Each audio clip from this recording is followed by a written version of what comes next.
So here we are now at the next law. This is the Investment Company Act of 1940. As I have stressed, you want to concentrate on the name, not so much the year. I always wrote these down in my notes, and when I was thinking about them, I think of it as the ICA 40, so I can include the number in there. But the Investment Company Act is the act that regulates investment companies. This act clearly sets out the limits regarding filing, service charges, financial disclosures, and the fiduciary duties of fund companies. And there are four types of investment companies. I mentioned this in the last time in the first chapter when we were talking about we talked about two of them with the management accounts. We've actually talked about three of them. We're going to get into that a little bit. But the four types of investment companies are face amount certificate companies. You need to know these are an investment company. That's about all you need to know about them.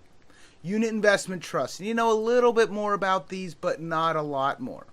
But the management companies, the open and closed end that we talked about in their own unit, those are going to be much more important to understand. Those are what we're going to be dealing with primarily in the real world as well with the licenses most of us are going to get. But these are the four types of investment companies, and the only four. Unit investment trusts. These are a fixed portfolio, generally of stocks and bonds, the redeemable units to investors for a specific period of time. Face amount certificate companies, yeah, I've got a little more written down here. You really don't need to worry about face amount certificate companies. But the management companies, the open and closed end, is where most of the questions, if you're getting on investment companies, most of them are going to be focusing on the open end, the mutual funds, or the closed end management companies. Remember, the open end is my warehouse, the closed end is my boat. If it's not listed as one of these, it is not an investment company. Notice REITs are not here, DPPs are not here, hedge funds are not here. Technically speaking, variable annuities separate accounts and variable life separate accounts are registered as unit investment trusts. That is why when we're dealing with variable annuities, we're dealing with units of variable annuities, not shares, because they are registered as a unit investment trust. And as I tell people, the only time that fact is ever going to be important is if you go to a really, really boring quizzo or some trivia night where I don't even know how boring it has to be for them to be asking life insurance and investment questions. You probably want to find a different trivia night. But as I said, face amount certificate companies, you know these exist. You need to know they are a type of investment company. That's it. Unit investment trusts, these are exchange traded. They offer a fixed, unmanaged portfolio of securities having a definite life. There is no board of directors. They do have a board of managers.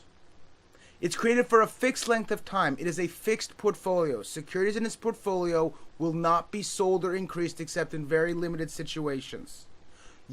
Annuities are registered as UITs. You don't need to know how they work as UITs. You don't need to know any details about UITs. Primarily, you need to know that they are an investment company.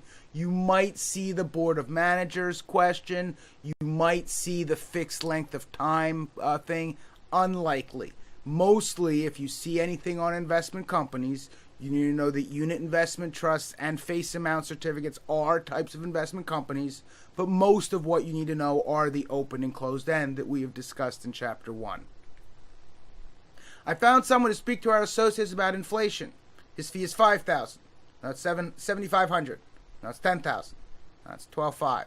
Now it keeps going up due to inflation. That brings us to the end of this unit, a relatively short one. The first two laws are definitely much larger. The Investment Company Act and the Investment Advisor Act, both of 1940, are needed to be known on the SIE, but they're not going to be heavily tested on the SIE. You just sort of need to know some of the outlines. The Investment Advisor is much more on the Series 63 and the Series 65. The Investment Company Act, we mostly covered what you needed to know about it when we talked about open and closed-end funds.